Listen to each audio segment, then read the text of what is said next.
And a milkshake is really feel bad. By the way, if you want to start lining up for questions, we're going to start taking questions in a minute or two, so get out there and ask your best. First, Gillian, one of the things we haven't talked about yet is Britta and Troy, so...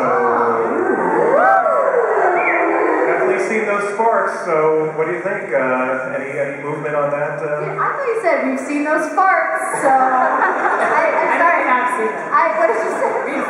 Sparks. Oh, sparks! Very different. I mean, very the different. sign of love is usually a large flatulence, so it's true everlasting love for these two. I don't know anything about writing a television show. I think it's a very delicate line that these guys walk between having a lot of sparks and farts and then also not sending us into the realm of a relationship show. So I leave it to these capable hands, and I just do the hugging. So, yeah. Sparks may turn into a little bit of a fire. What? Spoiler. Guys, you just know as much about the show as I do. You learned, yeah. Way more than... Probably more, because we can't hear everything up here. Yeah, that's the other thing I wish you could... I'm not just deaf. There's a weird echo... I still think Ken Jeong is on this panel. Yeah. I can't fully hear what's going on the other end. Exactly. Danny.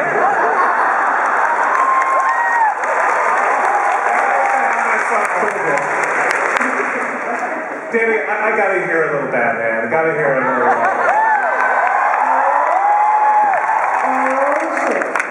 Thank you, fans. Thank you, Comic-Con. 4 seasons in a porno, 6 seasons in a movie.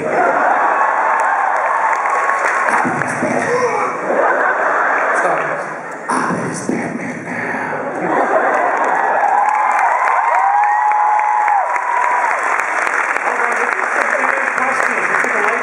See who's out there. All right, you are first.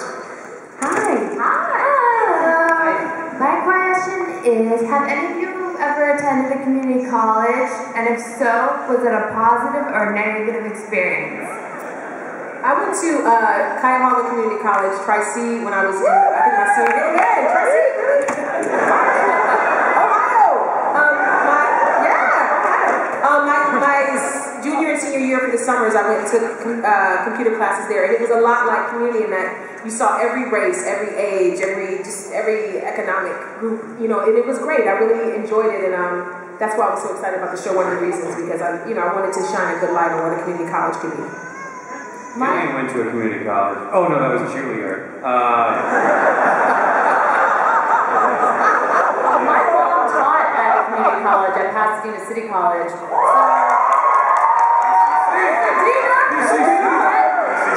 PCC guys. So I think I sat out a couple of her classes, and of course I loved them because it was my mom. Next up. My question's for Jillian. Will you be playing the role of psychologist more like in the season? Because whenever you are around, my heart beats.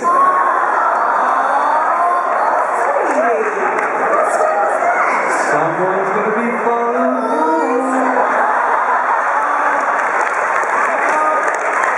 Now that I've seen you, I know what a heartbeat feels like.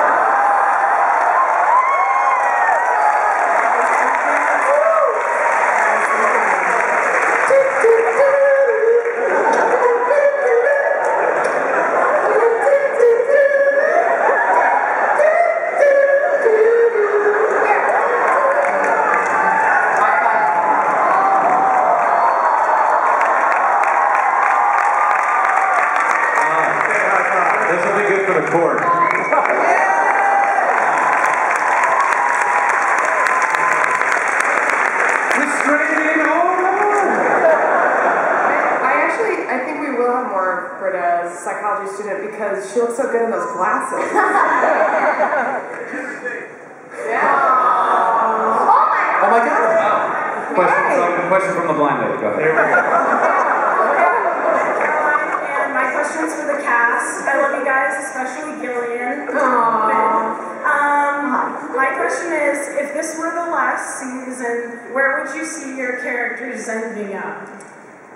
Halfway house.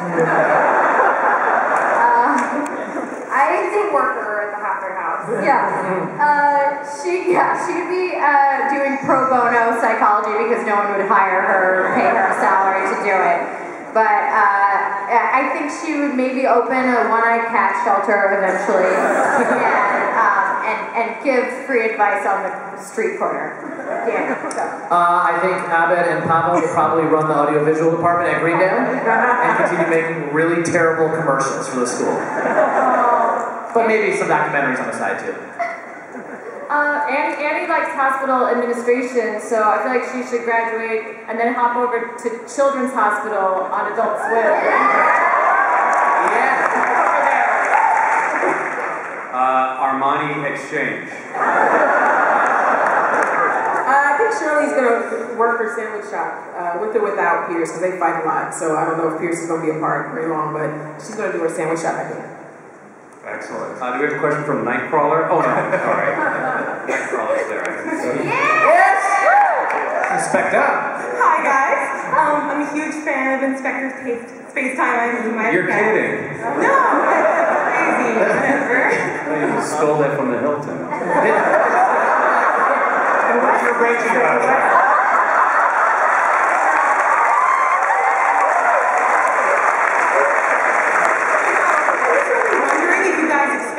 There's like humongous. There's this Kickstarter for the Untitled Time Lord, and then there was also like the wiki. I'm actually cosplaying as the 5th Inspector. Did you guys expect this to go so big? Never.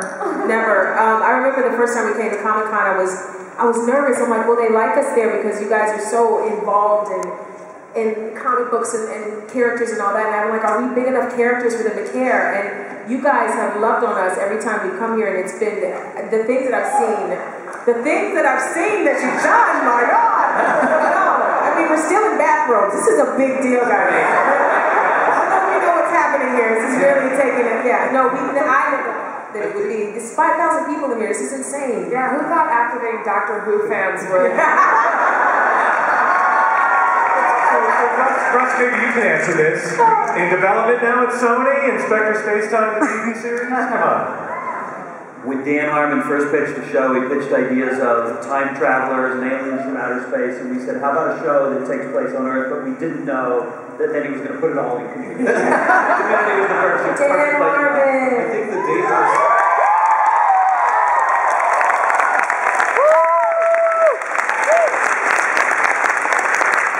One potentially dangerous thing that we've learned with this Inspector Spacetime thing is that you actually don't have to make the show to get the fandom. So they've already done half the work. They've made the show.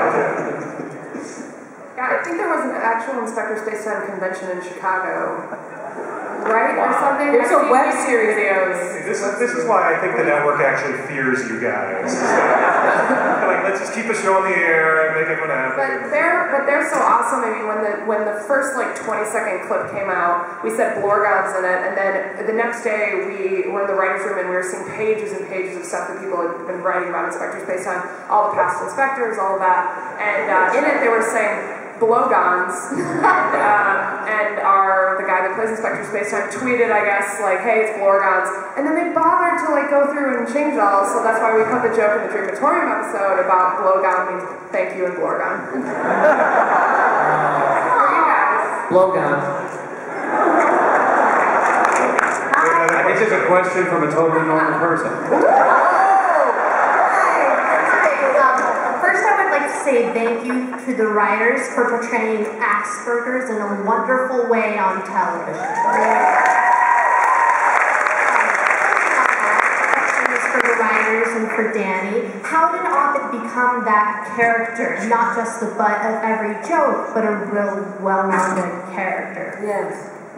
This might be a better question for Russ too, because Megan and I were in the casting of the character. I mean, I would start by saying it's Danny.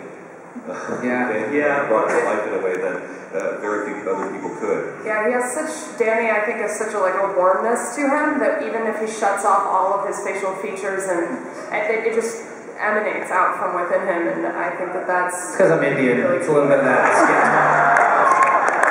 And I heard this rumor, but is this true, Danny, that you showed up at the audition with that chapstick? I did.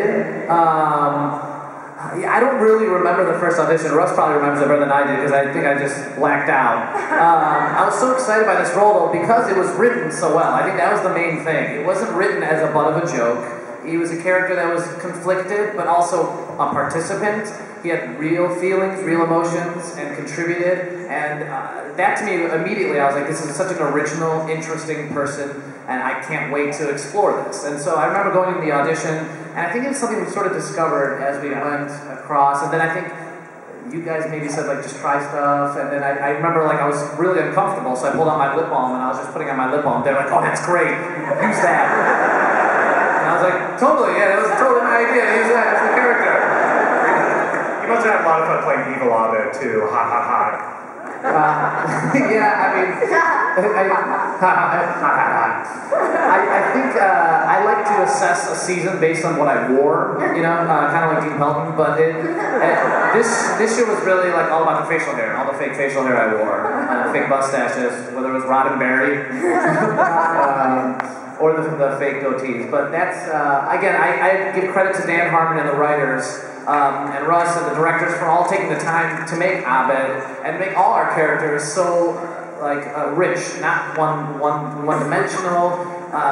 They don't take it for granted, and so I'm just ever thankful for the writing because it starts there. The only thing I would add to that is it is true of all the characters. The original concept was these characters who are all flawed and all have issues that they're dealing with, but to write up to all of them, to respect all of them, and to give them all something to be proud of. Yeah, and I think in the pilot we even said, I see your value now. And that was something we started right in the beginning. And I think that was such a strong statement to say in the pilot, I see your value now. And I think that's true for all our characters. We each see each other's value. And that's, I think, the strength of the show. I loved the aspect, especially in the first season, where we would try and help Abed. And I love that line where he's like, Britta, I have confidence coming out of my butt. He didn't need the help that we were trying to offer him. And it's the characters have come to understand and respect and value Abed as well. And I just love that. I love that aspect of your character. Well, as we discover, Abed's the only non-psychopath. Oh, very We have time for one final question, so it's yours, sir. Thank you very much. Name whatever comedy show that's on TV right now, whether it's SNL or anything. Community is the only thing that makes me and my friends actually laugh. For the last now it's going to be 4 seasons. I know you guys are going to do great. My question is going to be: we had a great payoff in the 3rd season with the Beetlejuice. Is there anything that's going to be coming up in the 4th season that's going to be a huge payoff like that? Pressure. Yes. Come on, Meg. Megan? Can I first say props to Megan for... That's Megan. Beetlejuice. I just walked in one day and I said, Dan, are you aware we've said Beetlejuice on the show twice? We should be very careful. And so then we thought, oh, well, we should say it a 3rd time in the Halloween episode. And props to the fans again, because we thought there's absolutely no way anyone will ever put this together.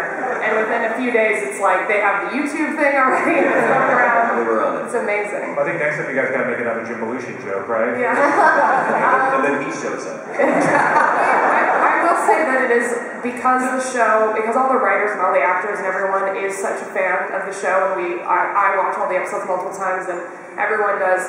The layering that happens like that, it will always be a part of the show. I mean, the cast is doing quotes on set of old, we're all loving it, we're all fans of it, so that sort of rewarding your viewership is going to keep happening, and it'll just get more and more layers every year.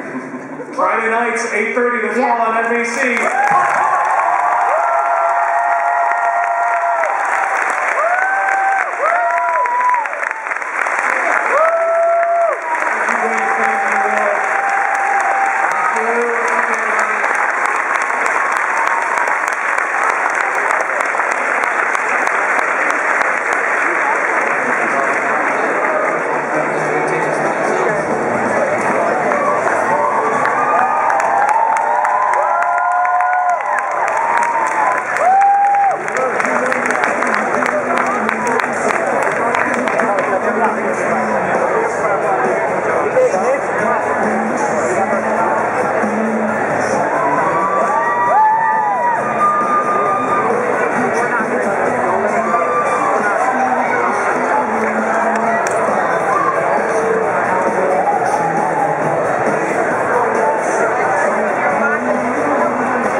Please